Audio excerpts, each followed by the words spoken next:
नमस्ते साथीहरु, आवाज सुन्नु भइरहेछ?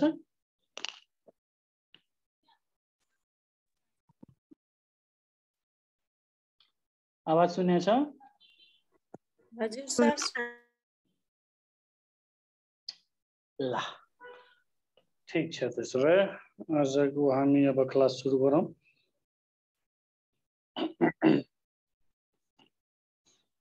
यही दिन चाहिँ मेरो ब्रेक थियो हैन, तपाईहरुको अर्कै जीकेआरको सम्बन्धी अलि क्लासहरु भइरहेको थियो र फेरि विधाहरु पनि यता थियो। ठीक छ, अरु साथीहरु आउँछन् कि के छ? यतिकै हुने हो?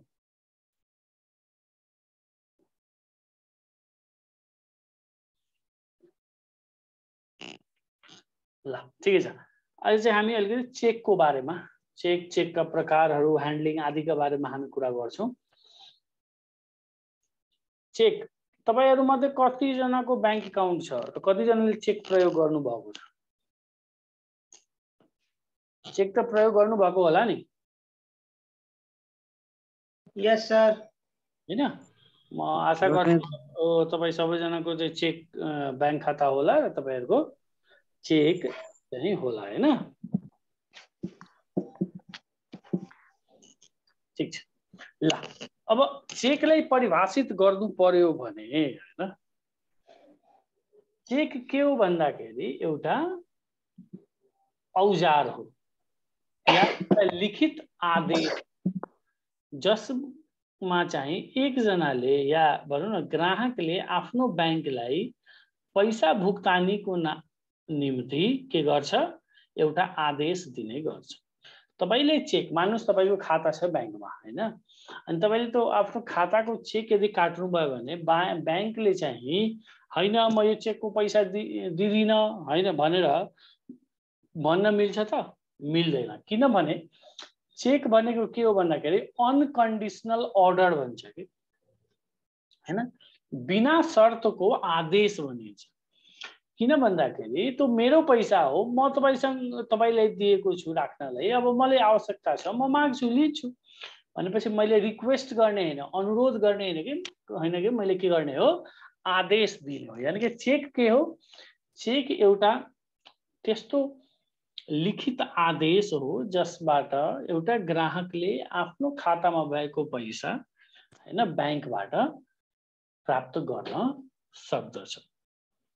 अब हामीसँग एउटा नेगोसिएबल इन्स्ट्रुमेन्ट्स एक्ट भनेर छ। नेगोसिएबल इन्स्ट्रुमेन्ट एक्ट, विनिमय अधिकार पत्र ऐन भन्ने छ हैन। त्यसले चाहिँ चेकलाई कसरी परिभाषित गरेको छ भन्दाखेरि cheque means bills of exchange drawn on a certain bank payable on demand. माग गर्ने बित्तिकै हैन भुक्तानी दिनु भनी बैंकलाई या बैंक माथि खिचिएको विनिमय पत्रलाई हामी के भन्छौं? चेक भन्ने गर्दछौं। Okay, good evening sir. हजुर, गुड इभिनिङ, गुड इभिनिङ हैन। भनेपछि चेक के हो? त्यो एउटा विनिमय पत्र हो। विनिमय पत्र के हो म अहिले एकछिन पछि बताउँछु यसको विशेषतामा। भनेपछि चेक के हो? एउटा तरिका हो, एउटा लिखित रूपमा भुक्तानी लिने र दिने एउटा साधन हो हैन। भुक्तानीको एउटा साधन पनि हाम्रो चेक हुन्छ, हुँदैन? जसरी हामीले कसैले पैसा दिनु छ भने हामी के गर्छौं? ल कसैले 500 रुपैयाँ दिन्छ भने हामी 500 रुपैयाँ नगद निकालेर दिन्छौं, या फेरि हामी के गर्छौं? आफ्नो बैंक खाताको चेक पनि काटेर व्यक्तिलाई पैसा भुक्तानी गर्न सक्छौं, पेमेन्ट गर्न सक्छौं। यानी कि चेक एउटा भुक्तानीको साधन पनि हो हैन। यसलाई विभिन्न तरिकाले हामी परिभाषित गर्न सक्छौं। ठीक छ?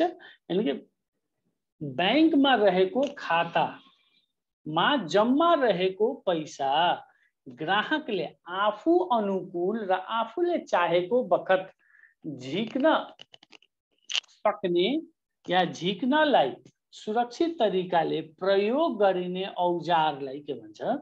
चेक भन्ने गर्छौं। Cheque is a tool used to withdraw a certain sum of money from a bank account. हो कि न? यानी कि चेकलाई हामी विभिन्न किसिमले परिभाषित गर्न सक्छौं। चेकको परिभाषा या चेकको मतलब के हो, मिनिङ के हो, यो बुझ्नमा कसैले समस्या छ भने भन्नु होला। म अलिकति बिस्तारै गइरहेको छु ताकि सरहरू हैन अझ केही साथीहरू चाहिँ आइपुग्नुहुन्छ। त्यसकारण कसैले केही समस्या छ चेक भनेको के हो भनेपछि या चेकको मतलब के हो त चेक भनेपछि तपाई बुझ्नु हुँदैन या बुझ्नु भयो के छ?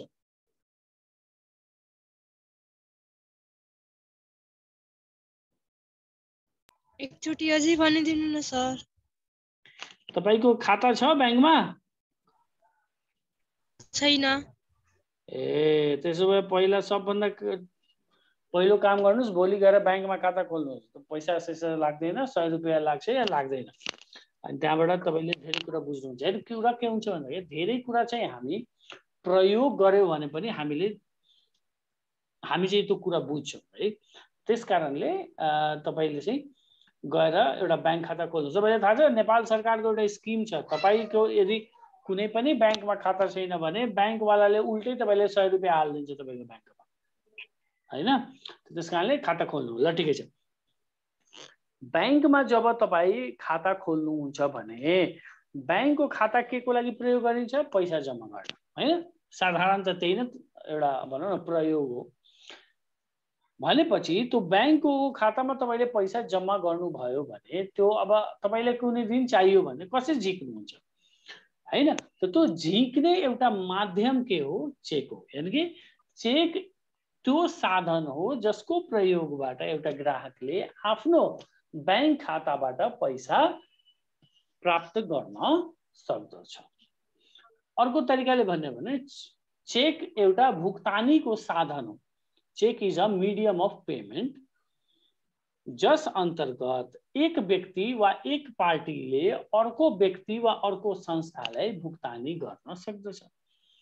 तपाईले चाहिँ पैसा कसैले पेमेन्ट गर्नु छ हैन, 200 रुपैयाँ लिनुभयो साथै साथ एउटा इक्जाम्पल भनेपछि तपाई के गर्न सक्नु? नगद दिन सक्नुहुन्छ उसले 200 रुपैयाँ, या फेरि उसको नाममा तपाई चेक काटेर पनि दिदिनु भयो भने तपाई भुक्तानी गर्न सक्नु हुनेछ हैन।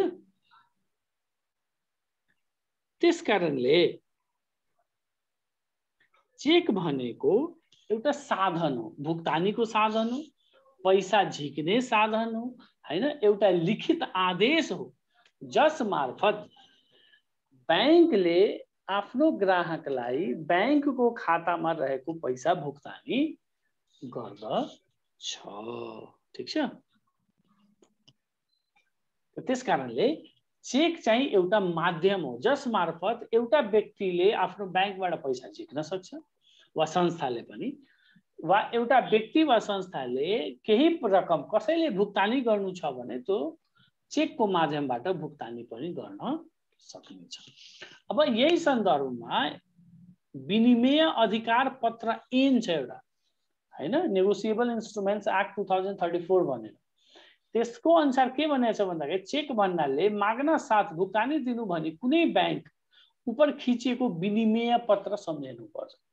त्यो विनिमय पत्र के हो म एकछिनमा भन्छु, मैले भनेको छु हैन। नेगोसिएबल इन्स्ट्रुमेन्ट भन्छ या बिल अफ एक्सचेन्ज भन्छ। ठीक छ। यसरी चाहिँ चेकलाई हामी विभिन्न तरिकाले परिभाषित गर्न सक्छौँ। ठीक छ।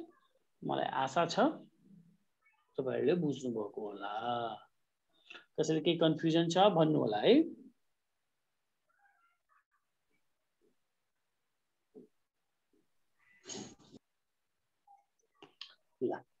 अब हामी अलिकति क्यारेक्टरिस्टिक्समा जाउँ, चेकको विशेषतामा हैन।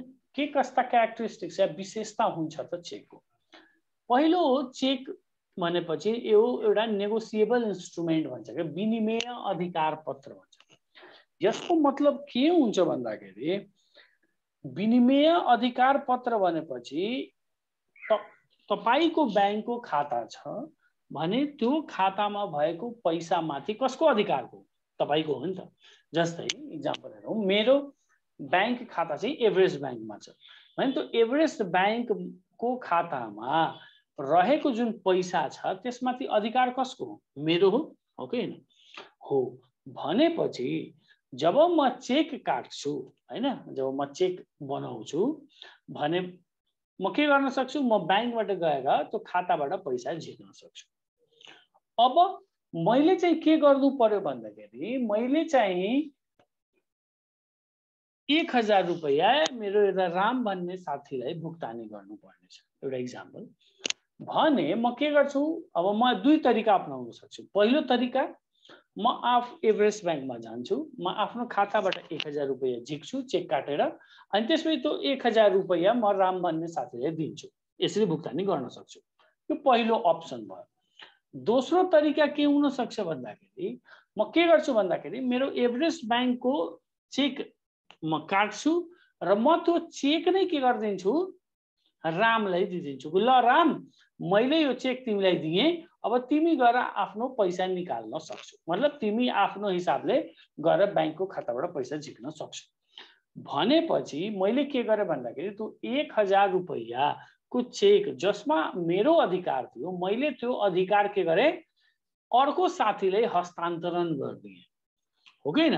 अब त्यो चेकमाथि कसको अधिकार छ? रामको अधिकार छ। ठीक छ? यानी कि रामले त्यो चेक मार्फत पैसा प्राप्त गर्न सक्छ। हो, यानी कि विनिमय अधिकार पत्र भनेपछि त्यस्तो भनौँ न साधनले भनिन्छ जसको अधिकार चाहिँ एक व्यक्तिबाट अर्को व्यक्तिलाई हस्तान्तरण गर्न सकिन्छ। ठीक छ? र चेक पनि यस्तो एउटा औजार हो जसबाट चाहिँ एकजना व्यक्तिले प्राप्त गर्ने रकमको जुन अधिकार हुन्छ त्यो अधिकार उसले अर्को व्यक्तिलाई चाहिँ हस्तान्तरण गर्न सक्दछ। त्यसैले चेकलाई के भनिन्छ? Negotiable instrument yeah bill of exchange पनि भनिन्छ। विनिमय अधिकार पत्र भनेर हामी भन्ने गर्दछौँ। ठीक छ? कुरो बुझ्नुभयो तपाईले? विनिमय अधिकार पत्र भनेपछि के हो?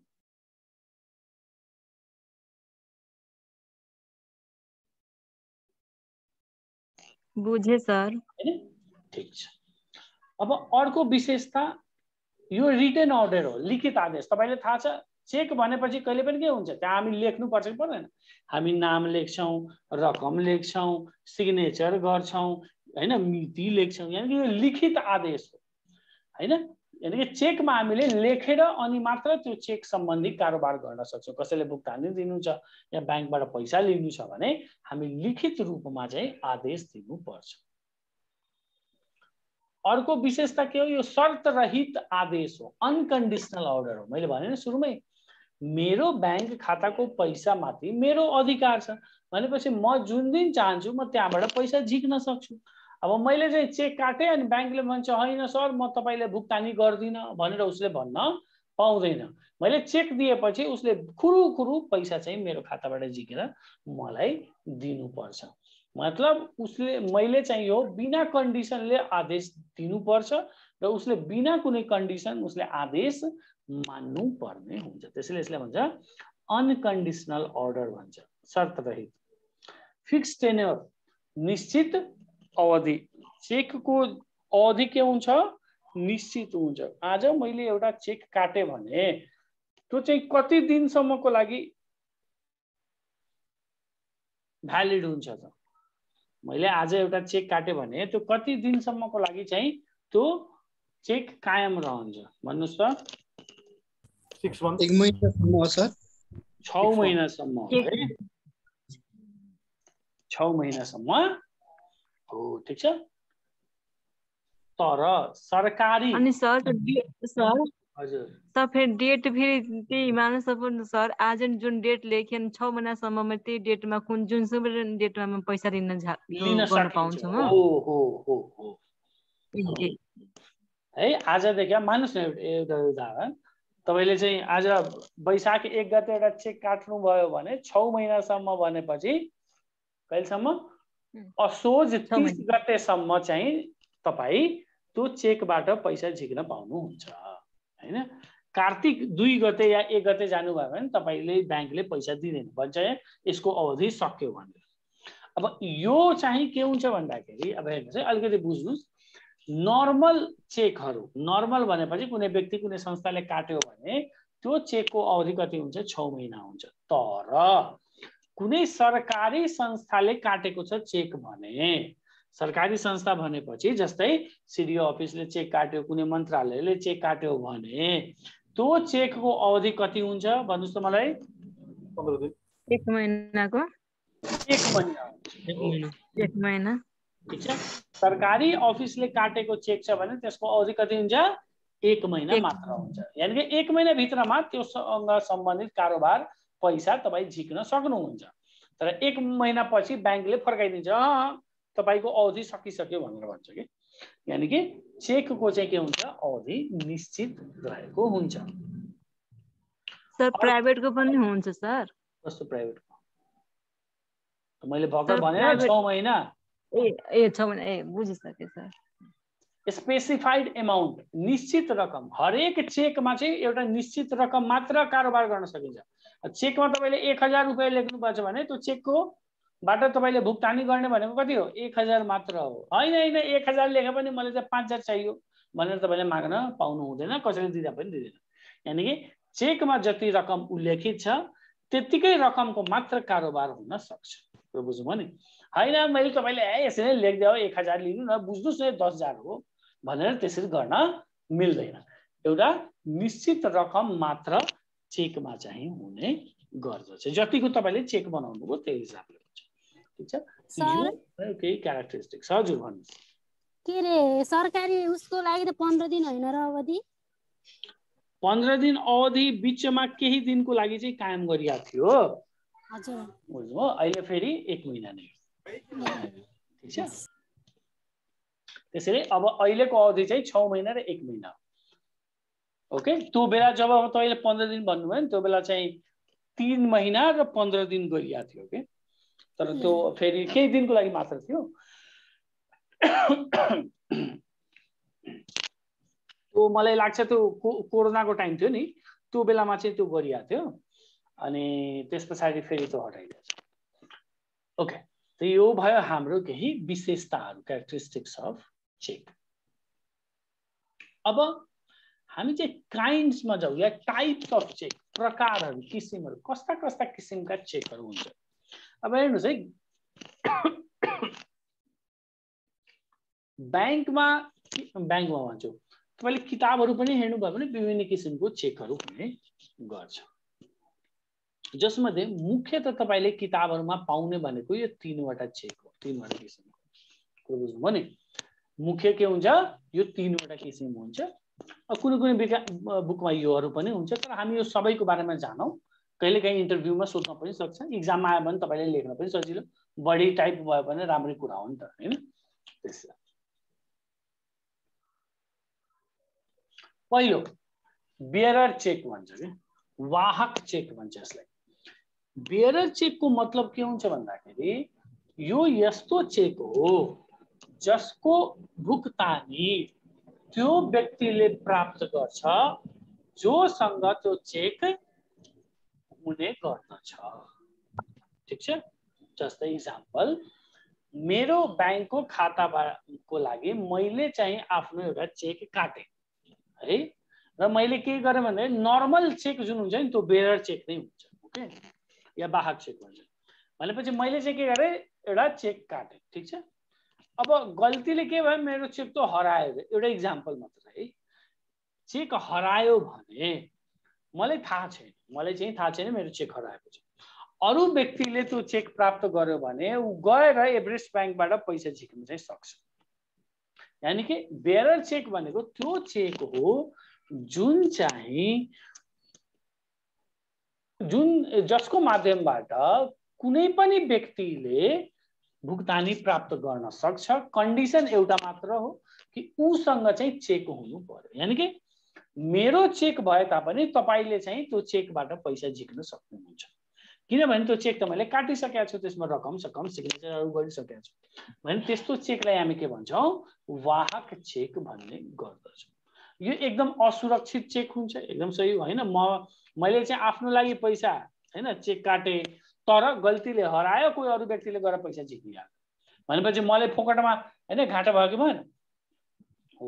यस्तो चेकलाई हामी के भन्छौँ वाहक चेक या बेयरर चेक भन्ने गर्दछौँ। ठीक छ। यो एकदम असुरक्षित हुन्छ। सकभर हामीले यस्तो चाहिँ चेक प्रयोग नगरेको राम्रो, किनभने यसमा रिस्क हुन्छ, जोखिम हुन्छ नि त हैन। ठीक छ। यसले भन्छ बेयरर चेक। कसैले केही समस्या? बेयरर चेक भनेको के हो? होइन सर। ओके, यानी कि सर सेम बैंकमा सर हजुर के रे सेम बैंकमा निकाल्न मिल्छ कि अर्को बैंकमा होइन, सेम बैंकमा निकाल्ने भनेको चाहिँ सेम बैंकमा हुन्छ। तपाईले एभरेस्ट बैंकको चेक हैन वाणिज्य बैंकमा लगेर भन्नुभयो मलाई पैसा दिनुस्, उसले दिन्छ दिँदैन, एभरेस्ट बैंकमै जानुपर्छ है। ठीक छ। अब अर्को हुन्छ अर्डर चेक भन्छ। अर्डर चेक भनेपछि आदेशित चेक भन्छ। यानी कि यो त्यो चेक हो जसमा चाहिँ कुनै निश्चित व्यक्ति वा संस्थालाई चेकको रकम भुक्तानी गर्नको लागि आदेश दिएको हुन्छ। यानी कि यसमा चाहिँ जस्तै मैले चेक मेरो हो, मेरो बैंक खाता हो, तर म त्यहाँ लेखिदिन्छु बाई अर्डर हैन। कसलाई दिने हो भन्दाखेरि राम भन्ने व्यक्तिलाई, रामलाई दिने या एबीसी कम्पनीलाई दिने भनेर मैले अर्डर दिदिए भने, आदेश गरिदिए भने त्यो चेकको पैसा कसले झिक्न सक्छ? त जो व्यक्ति वा संस्थाको नाम उल्लेखित छ उसले मात्र चाहिँ के गर्न सक्छ? त्यो पैसा प्राप्त गर्न सक्दछ। अब त्यसमा कन्डिसन के हुन्छ भन्दाखेरि त्यो व्यक्तिले एउटा परिचय पत्र दिनु पर्यो कि हो म नै राम हो भनेर उसले चाहिँ आफ्नो परिचय पत्र देखाउनु पर्छ भने त्यस्तोलाई हुन्छ। अब यो चेक के हुन्छ? वाहक चेक भन्दा अलिकति सुरक्षित त हुन्छ, तर राम भन्ने व्यक्ति त धेरैजना छ नि त हैन। मैले भनौँ राम के भन्छ कुमार एउटा इक्जाम्पल, राम कुमारले चेक दिएको छु भने अब राम कुमार त अब कति होला कोही अरू व्यक्तिले पायो, अर्को राम कुमार उसले चाहिँ केही आइडी दिदियो भने उसले प्राप्त गर्न सक्छ पैसा, हो कि? किनभने ब्याङ्कले त अब मैले कुन राम कुमारले दिएको छु ब्याङ्कले के थाहा। त्यस कारणले अर्डर चेक अलिकति सुरक्षित हुन्छ बेयर भन्दा, तर धेरै सुरक्षित चाहिँ हुँदैन। यानी कि यसमा हामी आदेश दिन्छौँ फलानो व्यक्ति वा फलानो संस्थालाई नै भुक्तानी गर्नुपर्ने हिसाबले। ठीक छ, यसले भन्छ अर्डर चेक। ओके, कसैले कन्फ्युजन?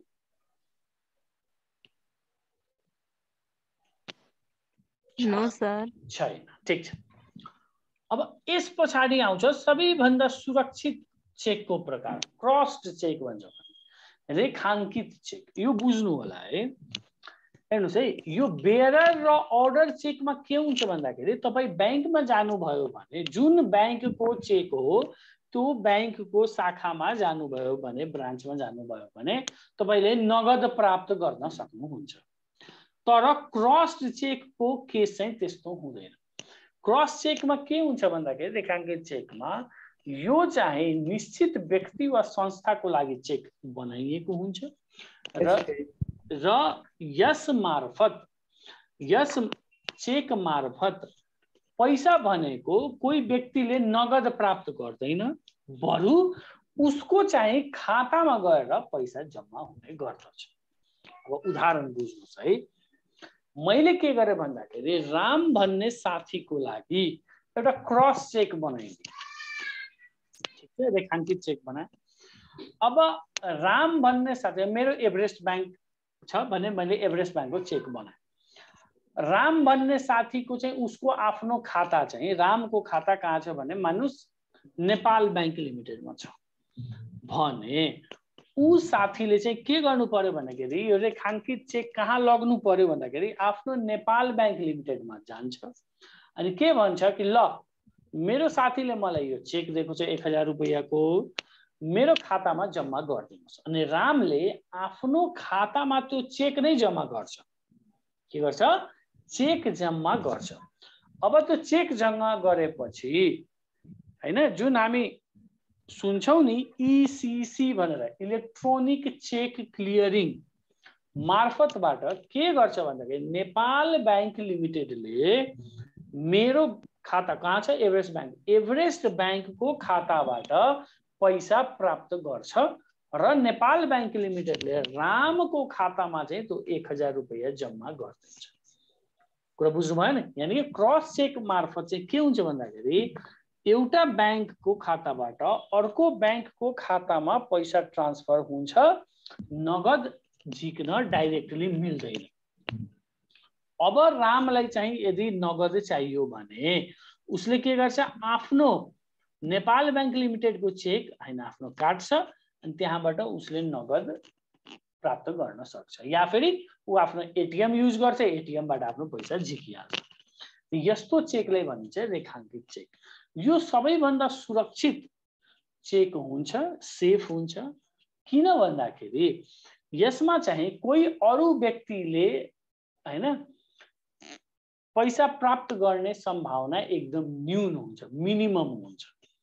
ठीक छ, मैले चाहिँ रामलाई दिने हो भने म रामलाई नै दिन्छु। यो चेक हराइ पनि गयो भने कोही अरू व्यक्तिले प्राप्त गर्यो भने उसले चाहिँ आफ्नो खातामा पैसा जम्मा गर्न सक्दैन या यो पैसा झिक्न सक्दैन। यानी कि राम भन्ने व्यक्तिले नै आफ्नै खातामा गएर, यानी कि आफ्नो जुन बैंकमा खाता छ त्यो बैंकमा गएर त्यो चेक जम्मा गर्ने हो अनि त्यसपछि बैंकले हैन क्लियरिङको मार्फतबाट चाहिँ के गर्छ, त्यो रकम उसको खातामा ट्रान्सफर गरिदिने गर्दछ।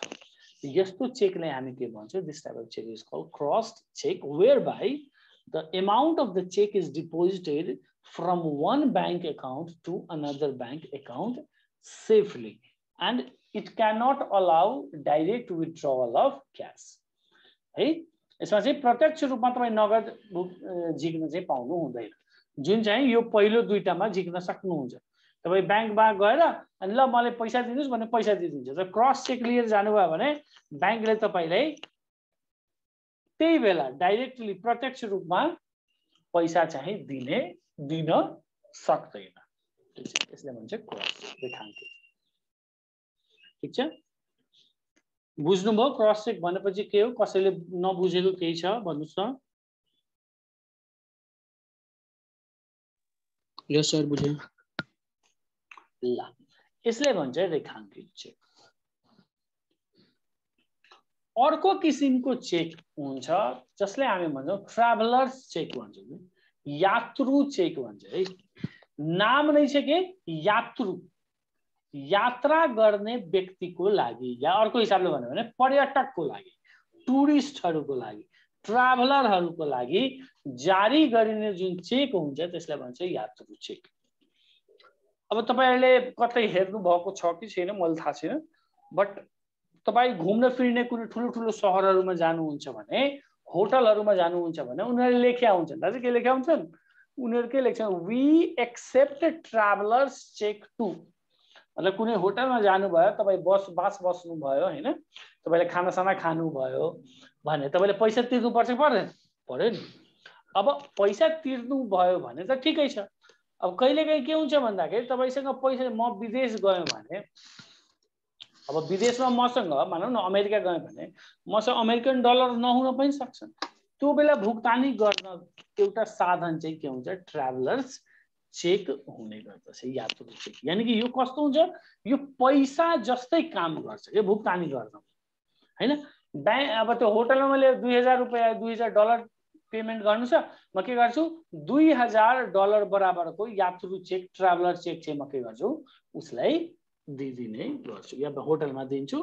पछि चाहिँ उ के गर्छ? त्यो ट्राभलर चेक त्यो होटलवालाले आफ्नो बैंकमा गएर भन्छ मलाई चाहिँ यो 2000 डलरको हैन यात्रु चेक प्राप्त भएको छ, मलाई पैसा दिनुस् भनेपछि उसको बैंकले के गरिदिन्छ भन्दाखेरि उसको खातामा 2000 डलर ट्रान्सफर गरिदिन्छ। अनि त्यसलाई भन्छ ट्राभलर्स चेक। यानी कि यो कस्तो माध्यम हो भन्दाखेरि जस्तै हामी कार्डबाट पेमेन्ट गर्छौं नि, हो त्यस्तै एक किसिमको यो पैसा जस्तै एउटा माध्यम हुन्छ जसको प्रयोगबाट चाहिँ हामी ट्राभलिङ गर्दा, यात्रा गर्दा, विभिन्न देशहरुमा जाँदा चाहिँ हामी भुक्तानी चाहिँ गर्न सक्छौं। कुरा बुझ्नुभयो यात्रु चेकको बारेमा? सर त्यति राम्ररी बुझेर एकचोटि फेरि भनिदिनु त। यो कस्तो हो भन्दाखेरि तपाई चाहिँ मान्नुस् एउटा इक्जाम्पल, तपाई यहाँबाट हैन भनौं न अस्ट्रेलिया जानु पर्यो 10 दिन घुम्नलाई, टुरिस्ट भनेर, पर्यटक भनेर। अब अस्ट्रेलिया जाँदा त तपाई के गर्नु पर्यो? अस्ट्रेलियाको पैसा बोकेर जानु पर्यो, हो के? अब अस्ट्रेलियाको पैसा नगद बोक्यो भने रिस्क हुन्छ, मलाई टेन्सन पनि हुन्छ। भने के गर्नुहुन्छ भन्दाखेरि तपाईँ नेपालमा अब मान्नु एउटा इक्जाम्पल एभरेस्ट ब्याङ्कमा तपाईँ खाता छ भने एभरेस्ट ब्याङ्कमा गएर के भन्नुहुन्छ मलाई अस्ट्रेलिया जानु छ मलाई चाहिँ के गर्नुस् ट्राभलर्स चेक बनाइदिनुस् कुरो बुझ्नुभयो नि अनि एभरेस्ट ब्याङ्कले के गरिदिन्छ तपाईसँग पैसा लिन्छ अब मान्नु तपाईले भन्नु 2000 अस्ट्रेलियन डलर बराबर मलाई चाहिँ ट्राभलर्स चेक बनाइदिनुस् अनि एभरेस्ट ब्याङ्कले के गरिदिन्छ तपाईले चाहिँ ट्राभलर्स चेक बनाएर 2000 डलरको बराबर दिइदिन्छ यो पनि के हुन्छ भन्दाखेरि पैसा जस्तै हुन्छ के कसरी हामीसँग पैसाको नोट हुन्छ 1 रुपैयाँको नोट 2 रुपैयाँको नोट 5 रुपैयाँको नोट 10 रुपैयाँको नोट 100 रुपैयाँ 500 को नोट हुन्छ नि हो त्यसरी ट्राभलर्स चेक पनि त्यस्तै हुन्छ के त्यस्तै डिनोमिनेसनमा हुन्छ हैन 10 रुपैयाँको ट्राभलर्स चेक 100 रुपैयाँको या 1 डलरको 5 डलरको 50 डलरको यात्रु चेक भनेर तपाईसँग त्यो एउटा चेक जस्तो छ उनीहरुले हैन पैसा जस्तै कुरा चाहिँ तपाईले दिन्छ के हैन अब यो ट्राभलर्स चेक प्रयोग गर्नुको फाइदा के हो भन्दाखेरि यसमा तपाईले हैन पैसा बोक्नु परेन पहिलो दोस्रो के हुन्छ भन्दाखेरि तपाईसँग जब ट्राभलर्स चेक भयो भने हैन एउटा साइकोलोजिकली मान्छेले के हुन्छ भन्दाखेरि मसँग पैसा हैन ट्राभलर्स चेक छ जहाँ पनि पेमेन्ट गर्न सक्छु भने साइकोलोजिकली मान्छे चाहिँ हेल्पफुल हुन्छ प्लस यो ट्राभलर्स चेकको फाइदा के हो अर्को फाइदा के हो भन्दाखेरि तपाई मानुस अस्ट्रेलिया जाँदै हुनुहुन्थ्यो त अस्ट्रेलिया तपाईले बोक्नु भयो त्यहीबाट तपाईको प्लान भनेको ल म न्यूजील्यान्ड पनि जान्छु अब न्यूजील्यान्डको त करेन्सी बेग्लै छ तपाईले अस्ट्रेलियन डलर लिएर गएको भए के हुन्थ्यो अस्ट्रेलियामा त काम लाग्थ्यो न्यूजील्यान्डमा त फेरि तपाईले साट्नु पर्यो तर ट्राभलर्स चेक भएपछि के हुन्छ तपाई अस्ट्रेलिया पनि घुम्दा प्रयोग गर्न सक्नुहुन्छ न्यूजील्यान्ड जाँदा पनि प्रयोग गर्न सक्नुहुन्छ अमेरिका जाँदा पनि प्रयोग गर्न सक्नुहुन्छ कुरो बुझ्नुभयो नि हो त अब तपाईको एभरेस्ट ब्याङ्कले के गरिदिन्छ तपाईले 2000 हैन डलर या अस्ट्रेलियन डलर जुन बराबरको ट्राभलर्स चेक तपाईले दिदिन्छ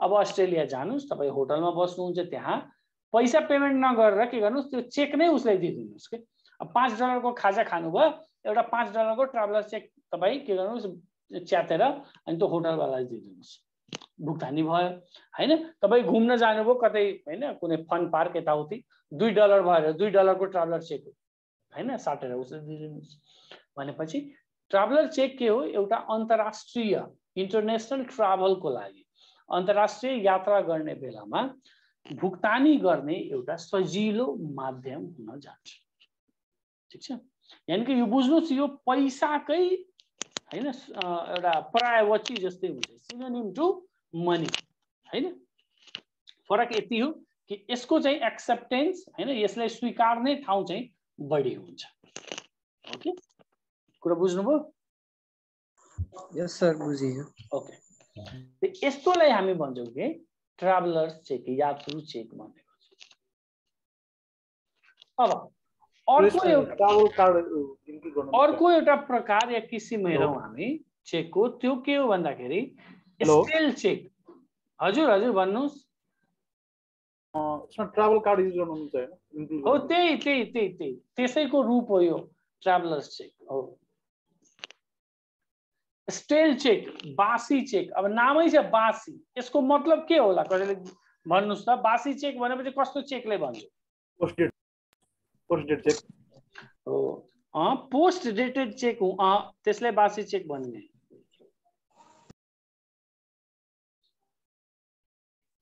पोस्ट डेटेड चेक भनेपछि भविष्यको मितिमा काट्नु भएको चेकलाई पोस्ट डेटेड चेक भनिन्छ हैन स्टेल चेक भनेपछि अर्कै हो कसैले थाहा छ भन्नुस् त भुक्तानी नागेको चेक भुक्तानी अवधि नागेको चेक मैले सुरुमै भने हामीले कुरा गर्यौं नि हरेक चेकको अवधि हुन्छ जस्तै मैले आज चेक काटे भने एउटा इक्जाम्पल है 6 महिनासम्म त्यो चेक ठिक्क रहन्छ 6 महिना पछि त्यो काम लाग्छ लाग्दैन हो त त्यो चेक जसको भुक्तानी गर्ने अवधि सकिसक्या हुन्छ त्यसले हामी स्टेल चेक भन्छौं या बासी चेक भन्छौं के बुझ्नुभयो नि यानी कि नर्मल को केसमा 6 महिना पछि कुनै पनि चेक के भइहाल्छ बासी चेक भन्छ सरकारी चेकको के भन्छ सरकारी चेकको हकमा चाहिँ के हुन्छ 1 महिना पछि त्यो सरकारी चेक के भइहाल्छ बासी चेक हुन्छ। यानि कि भुक्तानी गर्ने अवधि सकिसकेको चेकलाई हामी के भन्छौँ? स्टेल चेक भन्छौँ। यानि कि भुक्तानी अवधि सकिसकेपछि तपाईँ के हुन्छ? त्यो चेक कोबाट भुक्तानी दिन र लिन सकिँदैन। यानि कि त्यसको डेट मिति सच्याउनु पर्यो या फेरि त्यो चेकलाई च्यातेर फालेर एउटा नयाँ चेक फेरि बनाउनु पर्यो। ठीक छ? यानि कि स्टेल चेक भनेपछि जसको चाहिँ भुक्तानी गर्ने अवधि जुन हुन्छ, द पेमेन्ट पिरियड हैन, or the active period of a cheque is expired, then such cheque is called as stale cheque भन्छ हैन। यसलाई भन्छ बासी चेक। कुरो बुझ्नुभयो? कुरो बुझ्यो? बुझ्यो सर। ल अब एउटा अर्को छ गुड फर पेमेन्ट चेक भनेर हैन। गुड फर पेमेन्ट, अब यसलाई नेपालीमा भने गुड फर पेमेन्ट नै भन्छ। ठीक छ सर एकपल्ट फेरि भनिदिनु न त्यो बासी चेकको। यस्तो हो, कुनै पनि चेकको एउटा निश्चित अवधि हुन्छ, टाइम पिरियड हुन्छ के। मैले भने नि एउटा जेनरल चेकको कति टाइम हुन्छ? 6 महिना चेक टाइम हुन्छ। 6 महिना कटिसकेपछि हैन त्यो चेक चाहिँ बाट भुक्तानी गर्न मिल्दैन भने त्यस्तो चेकलाई हामी के भन्छौँ? बासी चेक भन्ने गर्छौँ, या स्टेल चेक भन्ने छ। यानि कि त्यो चेकलाई अब हामीले के गर्नु पर्यो? या त त्यसको मिति सच्याउनु पर्यो या फेरि त्यो चेक के गरिदिनु पर्यो? च्यातेर फालिदिनु पर्यो। ठीक छ? यानि कि स्टेल चेक आफैमा सैद्धान्तिक रूपमा इन प्रिन्सिपल के हुन्छ? युजलेस हुन्छ के। त्यसलाई युजफुल बनाउनको लागि त्यसको मितिमा केही फेरबदल गर्नुपर्ने हुन्छ।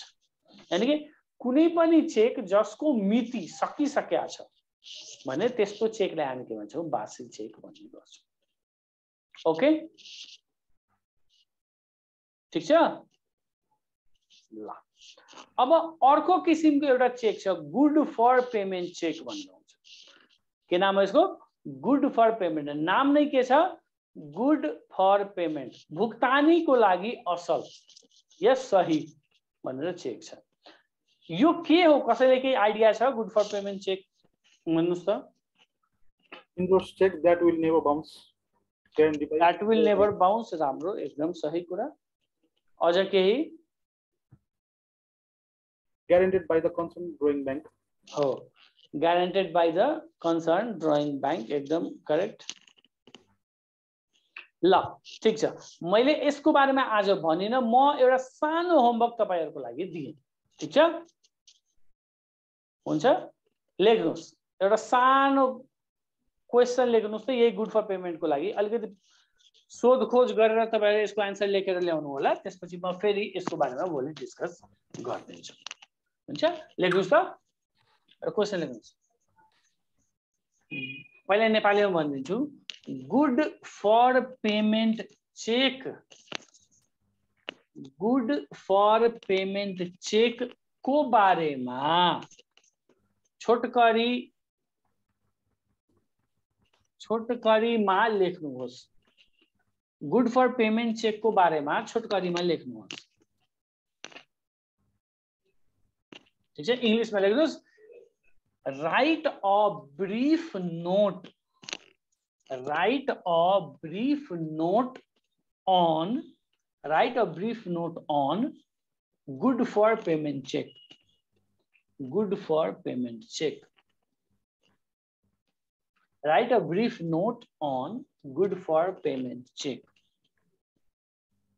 ठीक छ? गुड फर पेमेन्ट चेक को बारेमा छोटकरीमा लेख्नुहोस्। यो 5 नम्बरको क्वेशन हो, यसको बारेमा तपाईले लेखेर भोलि होमवर्क व्हाट्सएप ग्रुपमा पठाउनु होला, म हेरेर रिभ्यू गर्छु। ठीक छ? र त्यसपछि कति साथीले बुझ्नु भएन भने हामी फेरि एकछिन यसको बारेमा डिस्कस गरौँला। ओके? ठीक छ?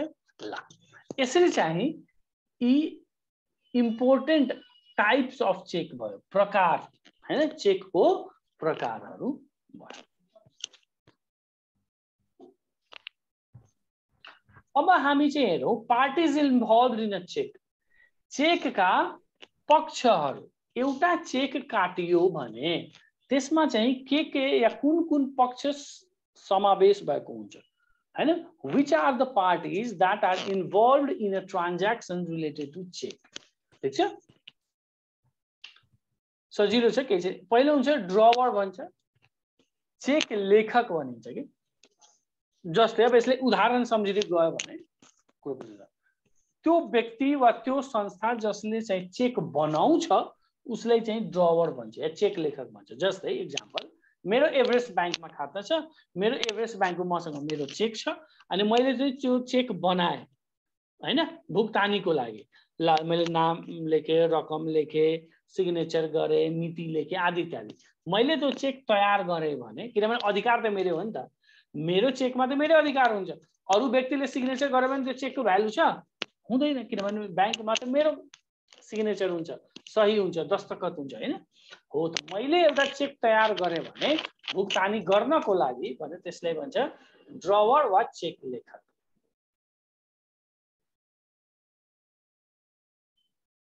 अब ड्रवी भन्छ ड्रवी भनेपछि भुक्तानी दिने पक्ष अब मैले चाहिँ त्यो चेक बनाए हैन अनि के गरे भन्दाखेरि मैले राम भन्ने साथीलाई दिएँ अब राम भन्ने साथीले पाएपछि त्यो चेक कहाँ जान्छ उ एभरेस्ट बैंकमा जान्छ त एभरेस्ट बैंकमा गएपछि उसले भन्छ ल मलाई यो पैसा दिनुस् त पैसा कसले दिन्छ भुक्तानी कसले दिन्छ बैंकले गर्छ नि हो त त्यो बैंकलाई हामी के भन्छौं ड्रवी भन्छौं या भुक्तानी दिने पक्ष भन्छौं हैन त्यो बैंकले भुक्तानी त मेरो खाताबाट पैसा जान्छ त्यो सही कुरा तर भुक्तानी दिन्छ कसले बैंकले दिने हो हैन त त्यो बैंक चाहिँ के हुन्छ ड्रवी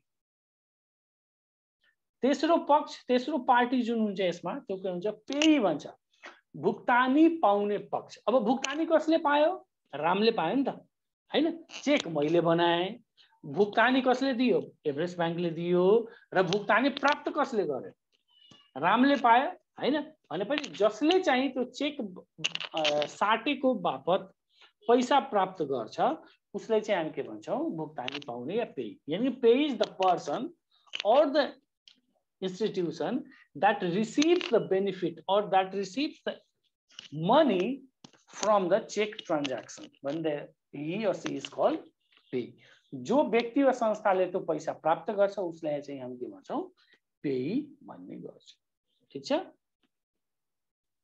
कसैले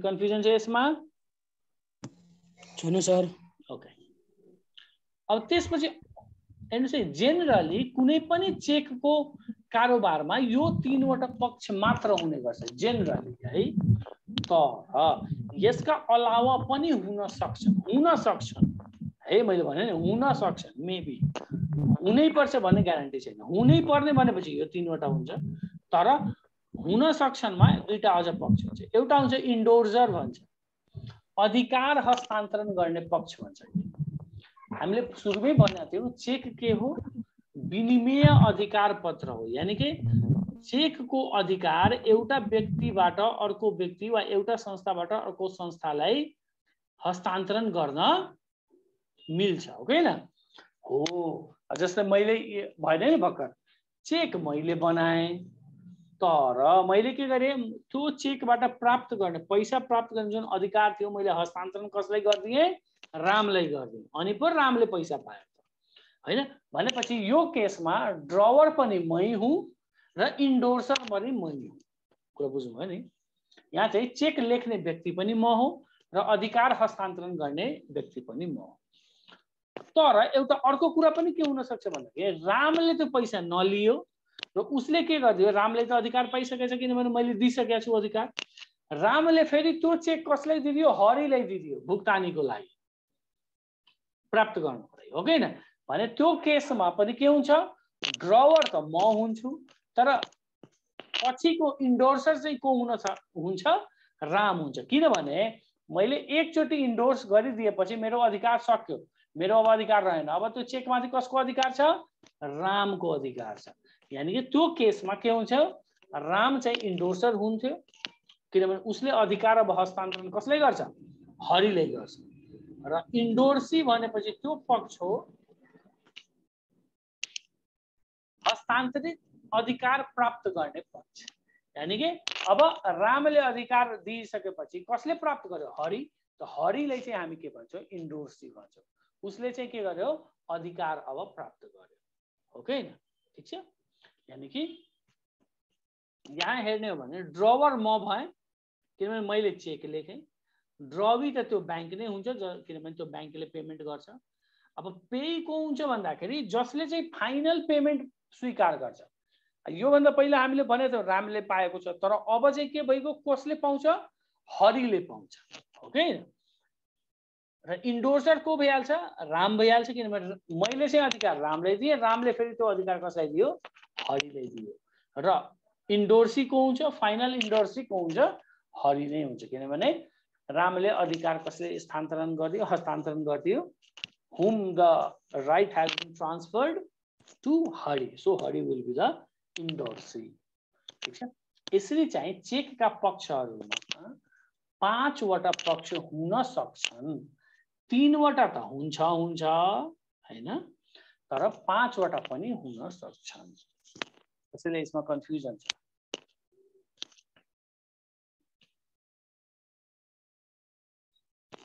कसैलाई यसमा कन्फ्युजन छ भने भन्नु होला। त्यस्तो खासै गाह्रो कुरा हैन। हामीले ड्रवे र पेको भन्नु सर के कसको भन्दियौ? ड्रवे र पेको के अनि बुझेन। अनि ड्रवी भनेपछि भुक्तानी दिने। जहिले पनि भुक्तानी कसले दिन्छ? बैंकले दिने हो नि त।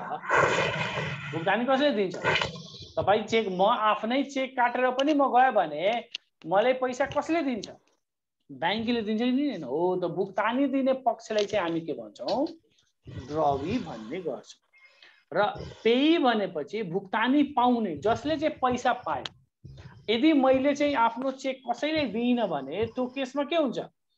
भुक्तानी पाउने व्यक्ति पनि को हुन्छु? म त हुन्छु नि। त म नै पेई पनि हुन्छु र म नै ड्रवर पनि हुन्छु। मैले नै चेक लेखे र मैले नै भुक्तानी पाएँ। यो दुईटै म नै हुन्छु। तर भुक्तानी दिने त जहिले पनि को हुन्छ? बैंक। यानी कि बैंक जहिले पनि के हुन्छ? भुक्तानी दिने पक्ष हुने गर्दछ। ठीक छ। यसलाई भन्छ ड्रवी। र जसले पैसा प्राप्त गर्छ उसलाई ऊ चाहिँ हुन्छ पेई, भुक्तानी पाउने पक्ष। ठीक छ। ओके। हस् सर। अब चाहिँ हामी ह्यान्डलिङ अफ चेक को कुरा गरौँ है। ह्यान्डलिङ अफ चेक भनेपछि चेक प्रयोगको व्यवस्थापन। कुरा के छ भन्दाखेरि चेक बैंकिङ कारोबार गर्ने एउटा ठूलो महत्त्वपूर्ण र भनौं न सुरुदेखि नै चलिआएको एउटा साधन हो। चेक यो भनौं न कार्डहरू, debit card, credit card, ATM card, यो कार्ड त्यो card, mobile banking, internet banking, यो सबै त भर्खर न आएको हो हैन। तर चेक त कहिलेदेखि हो? सुरुदेखि नै हो। जहिलेदेखि बैंक खाताको कारोबार सुरु भयो त्यही बेलादेखि चेक चाहिँ भइरहेको छ। चेकको प्रयोग भइरहेछ। भने यो चेकलाई चाहिँ कसरी ह्यान्डल गर्ने त? चेकको प्रयोग चाहिँ हामी कसरी व्यवस्थित गर्ने त? यो कुरा चाहिँ हामीले गर्नुपर्छ। अब कुनै पनि कुराको व्यवस्थापन गर्नको लागि या ह्यान्डल गर्नको लागि हामीले ध्यान दिनुपर्ने कुरा चाहिँ हुन्छ। हामी के गर्नुपर्छ? ध्यान दिनुपर्ने कुरा हुन्छ। अब ह्यान्डलिङ अफ चेकमा चाहिँ दुईवटा मुख्य कुरा छ। पहिलो के छ? Considerations while issuing cheque. Cheque लेख्दा वा काट्दा ध्यान दिनुपर्ने कुरा। जस्तै मेरो खाता छ भने मैले चाहिँ के गर्नु पर्यो? चेक काट्ने, चेक बनाउने बेलामा चाहिँ के कुरामा ध्यान दिने त? त्यो कुरा चाहिँ मैले ध्यानमा राखेर, दिमागमा राखेर चाहिँ मैले चेक चाहिँ जारी गर्नुपर्छ या लेख्नुपर्छ। अब के कुरा हुन्? थुप्रै हुन सक्छन्। मोस्ट अफ द पोइन्ट चाहिँ यहाँ छ, हेर्नुस् है। पहिलो, correct date on cheque. Correct date हुनु पर्यो, मिति के हुनु पर्यो? सही हुनु पर्यो। हो कि हैन? जस्तै अब जेनरली मितिको फर्मेट के हुन्छ हैन? नेपालमा चाहिँ मितिको फर्मेट के हुन्छ? पहिला दिन हुन्छ, त्यसपछि महिना हुन्छ, त्यसपछि वर्ष हुन्छ। त्यहाँ लेखे आउँछ चेकमा चाहिँ मितिको जुन फर्मेट हुन्छ ढाँचा त्यो लेखे आउँछ त्यही ढाँचामा हामीले लेख्नु पर्यो। अर्को करेक्ट डेट लेख्नु पर्यो। जस्तै मान्नुहोस् म चाहिँ लेखिरहेको छु 1 वैशाख एउटा इक्जाम्पल 1 वैशाख 2079 र मैले गल्तीले 2078 लेखिदियो भने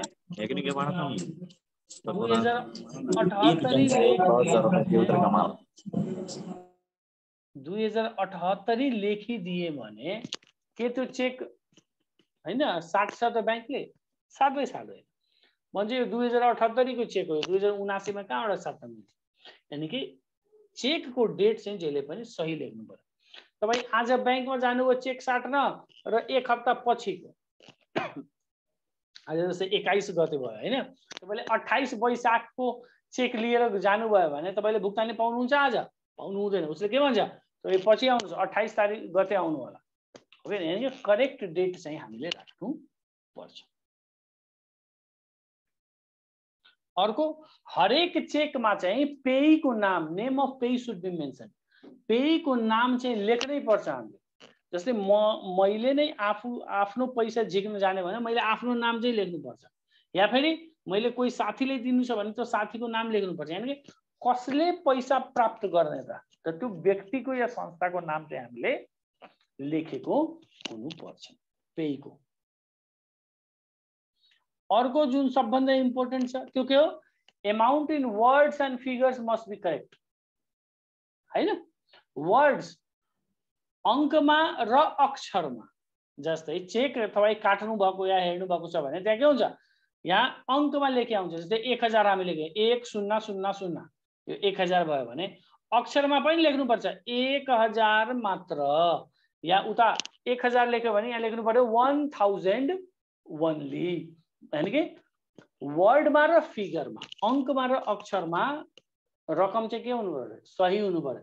एकतिर 1000 एकतिर 10000 लेख्यो भने गडबड, त्यसको चेक चाहिँ बाट पैसा झिक्न मिल्दैन। अर्को signature of drawer should be authentic. Drawer यानी चेक लेख्ने व्यक्तिको जुन हस्ताक्षर हुन्छ दस्तखत त्यो के हुन्छ हुनु पर्यो? अथेन्टिक हुनु पर्यो, त्यो सही हुनु पर्यो। जस्तै मैले नै आफ्नो ब्याङ्कबाट चाहिँ एउटा सिग्नेचर राखेको छु र मैले चेक काट्ने अर्कै सिग्नेचर गरिदिएँ भने मैले नै पैसा दिँदैन, किनभने सिग्नेचरै मिलेन, दस्तखत मिलेन, हस्ताक्षर मिलेन भने आउँछ त पैसा दिँदैन। त्यसैले अथेन्टिक हुनु पर्यो हैन, सही। र हामीले भनेको हामीले जुन ओरिजिनल सिग्नेचर छ हस्ताक्षर छ त्यो हामीले गर्नुपर्छ। अर्को कुरा नत्र भने यसमा त जेलै गइन्छ। Balance must be maintain before issuing cheque. तपाईको खाता चाहिँ 0 छ हैन, ब्यालेन्स छैन, पैसा छैन, अनि तपाईले चेक काटिदिनु भयो 10 लाखको भनेपछि त्यसरी चेक काट्न मिल्छ? मिल्दैन, किनभने कानुनी कारबाही हुन्छ, जेल जान सक्नुहुन्छ। त्यसैले पहिला ब्यालेन्स हेर्नुपर्छ कि मेरो खातामा ब्यालेन्स कति छ, त्यो हिसाबले चेक हामीले काट्ने। Proper endorsement should be done before transferring the rights भन्छ कि हामीले माथि भन्यौँ नि इन्डोर्सर र इन्डोर्सीको कुरा। अधिकार हस्तान्तरण हो, त अधिकार हस्तान्तरण गर्नको लागि सही तरिकाले चाहिँ सिग्नेचर गरेको हुनुपर्छ। इन्डोर्समेन्ट आफै हुँदैन, चेकको पछाडि चाहिँ सिग्नेचर गर्नुपर्ने हुन्छ कि सही गरेर मात्र अधिकार चाहिँ हस्तान्तरण गरिन्छ। त्यसैले बिना सही गरेर अधिकार हस्तान्तरण गर्न सकिँदैन कि सही तरिकाले अधिकार हस्तान्तरण गर्नुपर्छ। यो होइन कि सिधै भन्दै ल ल त्यसरी गर्यो भने फेरि चेकको अधिकार हस्तान्तरण हुँदैन। अब अर्को crossing or overwriting is not allowed. केयरमेट गर्ने हैन, ओभर राइट गर्ने। जस्तै हाम्रो बानी हुन्छ नि राम्रो देखाउनले मैले राम लेखेँ भने 2 चोटि राम लेखेँ अनि फेरि त्यही माथिबाट राम लेख्ने, त्यस्तो ओभर राइटिङ डबल राइटिङ दोहोरो गरेर लेख्नु हुँदैन, या केयरमेट चाहिँ चेकमा गर्न हुँदैन। यदि त्यस्तो छ भने त्यस्तो गरिएको छ भने चेक चाहिँ के हुन्छ बाट पैसा साट्न सकिँदैन। Condition of cheque should be proper not torn or damage.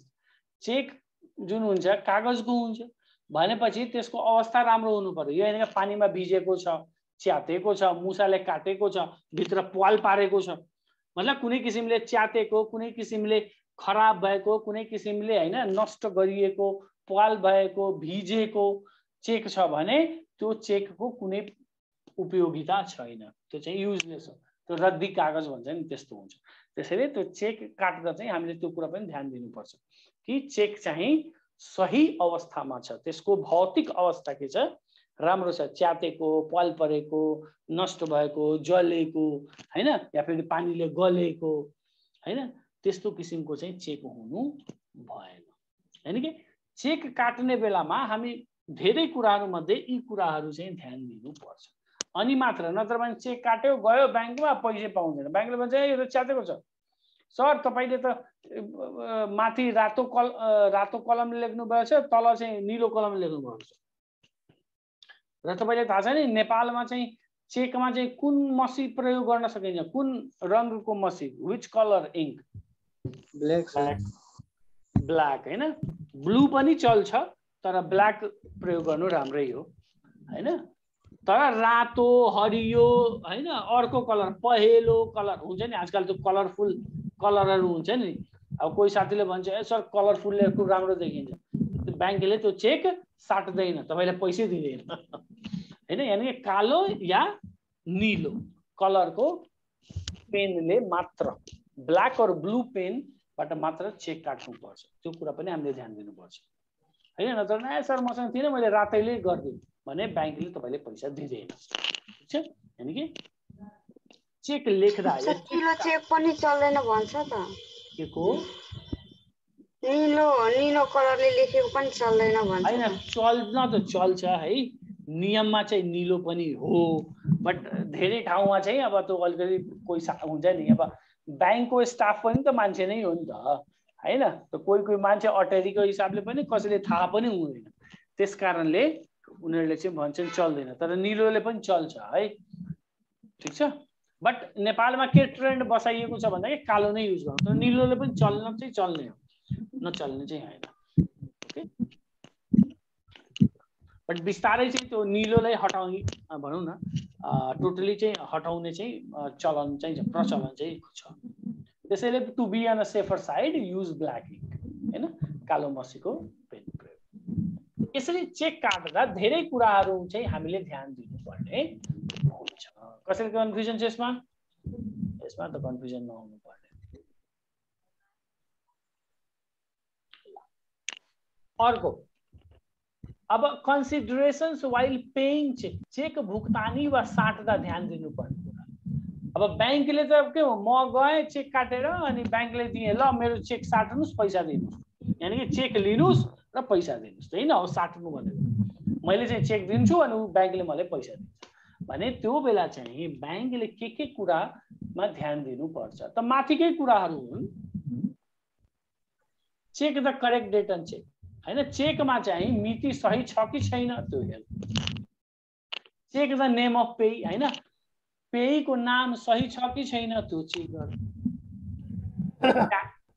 Tally the amount in words and figures हैन, अङ्कमा र अक्षरमा लेखिएको जुन रकम छ त्यो एउटै छ कि छैन, सही छ कि छैन हैन, त्यो कुरा चाहिँ ध्यान दिनुपर्छ। जस्तै तपाईले अक्षरमा लेख्दा के लेख्छौँ हामी 1000 मात्र, यो मात्र छोडिदिनु भयो भने के हुन्छ, ब्याङ्कले भन्छ पहिले यो मात्र लेख्नुस् अनि मात्र पैसा दिन्छु हैन। त्यस पछाडि तपाईले उता अङ्कमा पनि 1000 लेखेपछि के गर्छौँ हामी, धर्को दिन्छौँ दिँदैनौँ क्लोज गर्नको लागि हैन। त्यस कारणले त्यो सबै तरिकाहरूले चाहिँ चेक गर्नु पर्यो। अर्को म्याच द सिग्नेचर हैन, जुन ब्याङ्कको खातामा हैन ग्राहकले खाता खोल्दा जुन सिग्नेचर राखेको छ त्यो सिग्नेचर र त्यो चेकमा दिएको सिग्नेचर म्याच गर्नु पर्यो, तुलना गर्नु पर्यो, भिडाउनु पर्यो अनि मात्र पैसा दिने, नत्र पैसा नदिने। अर्को confirm account balance before payment हो त, पहिला त त्यो ब्याङ्कको कर्मचारीले के गर्छ, तपाईँको खातामा हेर्छ कि पैसा छ कि छैन, पैसा चाहिँ 200 रुपैयाँ तपाईँ चाहिँ 1000 को चेक लिएर आयो भने भुक्तानी हुन्छ हुँदैन। त्यसैले कन्फर्म गर्नुपर्छ खातामा कति ब्यालेन्स छ, कति मौजदार छ त।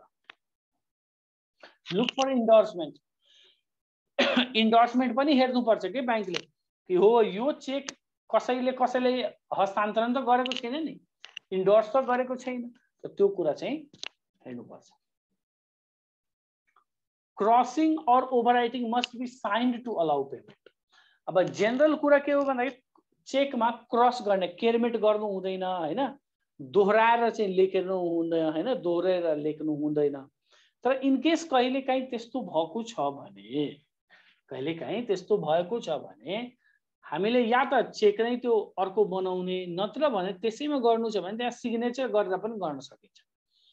तपाईँले थाहा छैन केही गल्ती भयो भने त्यसले सट्ट एक लाइनले काटिदिने अनि लेखेर अनि त्यहाँ चाहिँ आफ्नो फेरि सिग्नेचर गरिदिने, अनि त्यसले पनि भुक्तानी गर्न मिल्छ। यानी साइन बिना भुक्तानी गर्न मिल्दैन। A proper condition check will only be paid। मैले भने नि एउटा सही अवस्थामा रहेको चेकको मात्र भुक्तानी हुन्छ। अब पानीले भिजेको, गलेको, जलेको, पाल परेको हैन, च्यातेको चेकको भुक्तानी ब्याङ्कले गर्न हुँदैन, गर्दा पनि गर्दैन। Confirm the type of check issued हैन, अब कस्तो किसिमको कस्तो प्रकारको चेक हो त त्यो कुरा हेरेर मात्र ब्याङ्कले भुक्तानी दिनुपर्छ।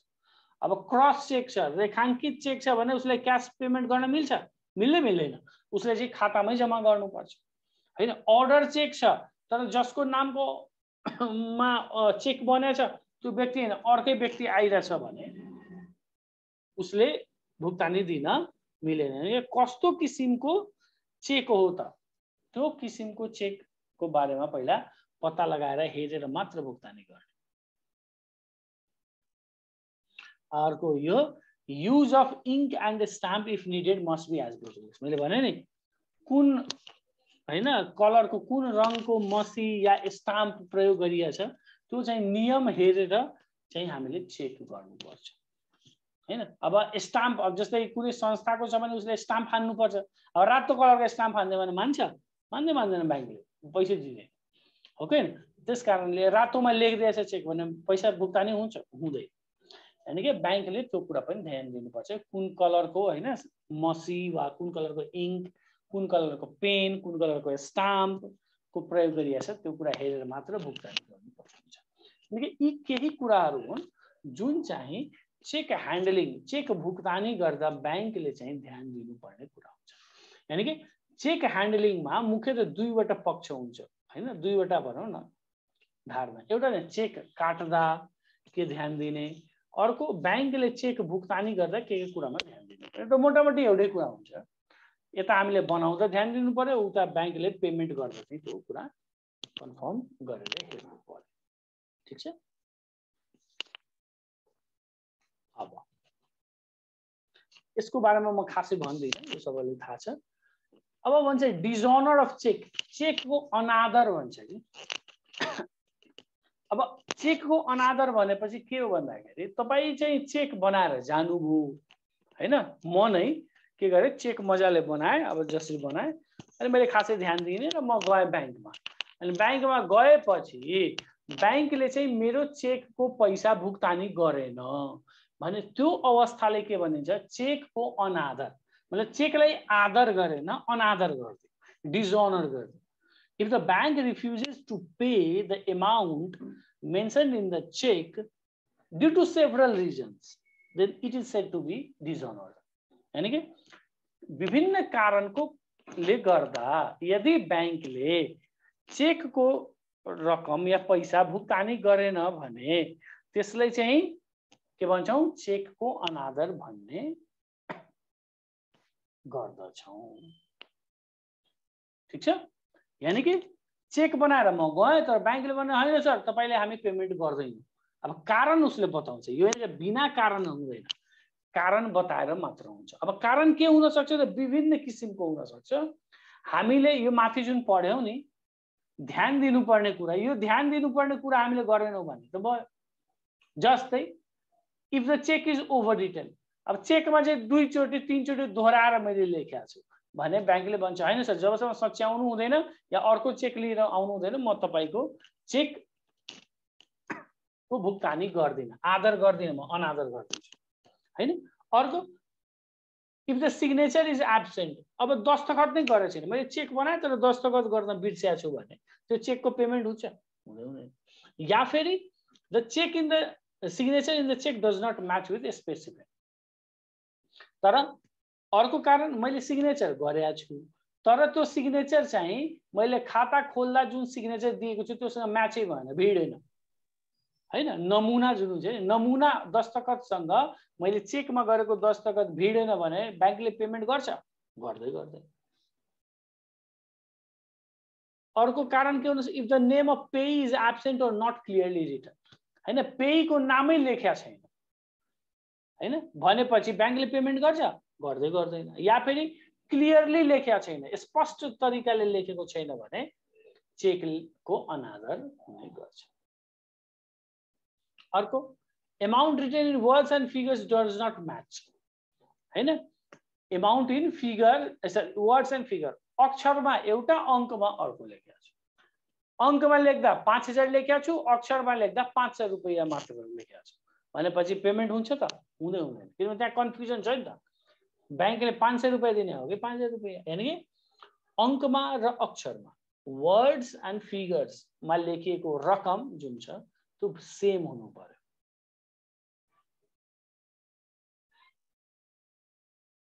If the account number is not mentioned clearly or is altogether absent, कुनै चेक छ प्रिन्ट हुने बेलामा के भयो भने त्यसमा एकाउन्ट नम्बरै लेखेको छैन या फेरि स्पष्ट तरिकाले देख्न नसकिने गरी छ भने ब्याङ्कले के गरिदिन्छ, अनादर गरिदिन्छ चेक। अझै के हुन सक्छ, तपाईको खातामा पैसै छैन, ब्यालेन्सै छैन, तपाईले 1000 को चेक लग्नु भयो, खातामा 200 रुपैयाँ मात्र ब्यालेन्स छ भने ब्याङ्कले पेमेन्ट गर्छ त? गर्दैन। उसले भन्छ सर 200 रुपैयाँ मात्र छ, 1000 कसरी पेमेन्ट गर्ने? त्यो सम्भव नै छैन। अर्को कारण के हुन सक्छ, if the drawer orders the bank to stop the payment. मान्नुस् मैले के गरेँ भन्दाखेरि एउटा चेक बनाएँ अनि रामलाई दिएँ, अनि रामलाई चेक दिइसकेपछि म चाहिँ के गर्छु, आफ्नो ब्याङ्कमा फोन गरिदिन्छु, हेर्नुस् अब झुटैको या जे हिसाबले हैन कि हेर्नुस् ब्याङ्कको साथी कि मैले एउटा चेक काटेको छु, यसको नम्बर 2456 हो, त्यसको भुक्तानी नगर्दिनु होला। अब राम जान्छ भुक्तानी लिने त ब्याङ्कले के भन्छ, ल यो चेक त हैन यसले चाहिँ रोकिएको छ, रोक्का गरिएको छ, किन त हाम्रो जसको खाता हो उसले नै रोक्का गरेको छ भनेपछि त्यो पेमेन्टको चेकको पेमेन्ट हुन सक्छ? हुँदैन।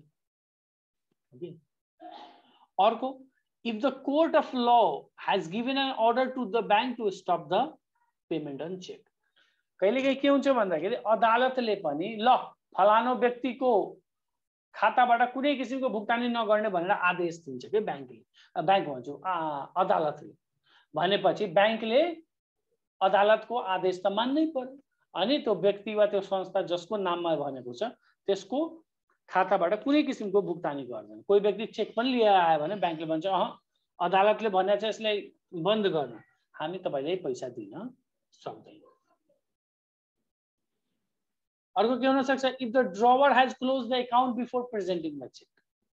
हेर्नुस् है, मैले भने मैले के गरेँ, चेक काटेर रामलाई दिएँ कि ल तिमी 2 दिनपछि के गर्नु भने गएर पैसा साट्नु, अनि म आजै गएर आफ्नो खाता बन्द गरिदिएँ, क्लोज गरिदिएँ आफ्नो अकाउन्ट। अब त्यो बिचरा राम पर्सि जान्छ अनि भन्छ यसको पेमेन्ट गर्नु, त भन्छ ज यो त खाता बन्द भइसकेको छ। यो एउटा फ्रड गर्ने कुरा हो, बट कारण त यो पनि हुन सक्छ नि, ऊ बिचरा त के गर्छ, उसले के थाहा खाता बन्द छ कि खुला छ हैन, अनि उसले चाहिँ के गरिदियो, ऊ जान्छ तबसम्म खाता बन्द भइसक्यो। खाता बन्द भइसक्यो भने ब्याङ्कले पेमेन्ट गर्ने त कुरै हुँदैन हैन। अर्को, if the fund in the bank account is insufficient, त्यही भने खातामा चाहिँ पैसा के छ, कम छ, 5000 को चेक छ, 2000 मात्र खातामा छ अनि पेमेन्ट हुन्छ। अर्को, if the bank receives information regarding the death or lunacy or insolvency of the drawer, यदि ब्याङ्कलाई खबर आयो कि जसको खाता हो उसको मृत्यु भइगयो या ऊ पागल भइगयो या ऊ कंगाल भइगयो भने ब्याङ्कले चाहिँ पेमेन्ट रोकिदिन्छ कि। जस्तै कोही व्यक्तिको खाता छ र हैन अनि ब्याङ्कले जानकारी आयो त्यो व्यक्ति मरिसक्यो भने उसको खाताबाट तत्कालको लागि ब्याङ्कले चेक जारी गर्दैन। त्यो बुझ्नुभयो नि, उसको हकवाला आउँछ हैन, सबै भेरिफाई हुन्छ कि हो यसमा चाहिँ ऊ मर्नुभन्दा पहिला नै चेक काटेर गएको छ अनि मात्र गएर चाहिँ के हुन्छ चेकको पेमेन्ट हुन्छ। तर त्यो पछिको प्रोसेस हो। तर इमिडिएटली चाहिँ के गर्दैछ ब्याङ्कले मरेको व्यक्ति या कोही व्यक्ति पागल भइसकेको छ वा व्यक्ति कंगाल दिवालिया भइसकेको छ भने त्यस्तो व्यक्तिको खाता चाहिँ ब्याङ्कबाट ब्याङ्कको चेक चाहिँ ब्याङ्कले अनादर गर्छ। If any alteration made on the check is not proved by the drawer by giving his or her signature, मैले भने तपाईले चाहिँ चेक काट्नुभयो त्यसमा केही गल्ती भयो, गल्ती हुन्छ नो प्रब्लम भने त्यसलाई हामी के गर्छौं स्वाट एक लाइनले काटेर माथि सही लेख्छौं अनि त्यहाँबाट सिग्नेचर गरिदिन्छौं, दस्तखत गरिदिन्छौं। तर कुनै चेकमा चाहिँ त्यसरी अल्टर गरिएको छ, फेरबदल गरिएको छ, तर त्यहाँ जसले चेक बनाएको छ काटेको छ उसले चाहिँ आफ्नो सिग्नेचर गरेको छैन भने त्यस्तो चेक चाहिँ अनादर नै हुन जान्छ। अर्को त हामीले थाहा नै छ डेट इज नट मेन्सन र रिटन करेक्टली हैन, मिति चाहिँ सही तरिकाले लेखेको छैन या गलत मिति नै लेखेको छ भने त्यस्तो चेक पनि के हुन्छ डिजअनर हुने गर्दछ। यानी कि विभिन्न कारणले there could be numerous reasons for dishonour of cheque हैन। चेक अनादरको धेरै कारणहरू चाहिँ हुन सक्छन् जसमध्येको म्याक्सिमम कारण यहाँ छ। तपाईले किताबहरु यताउति हेर्नु भयो भने अझ पोइन्टहरु पनि हेर्न सक्नुहुन्छ। ठीक छ, यो हो हाम्रो चेकको अनादर सम्बन्धी केही पोइन्टहरु। कसैले के कन्फ्युजन छ? अनादर भनेको कुरा बुझ्नु भयो नि, जब तपाईले ब्याङ्कले पैसा भुक्तानी गर्दैन।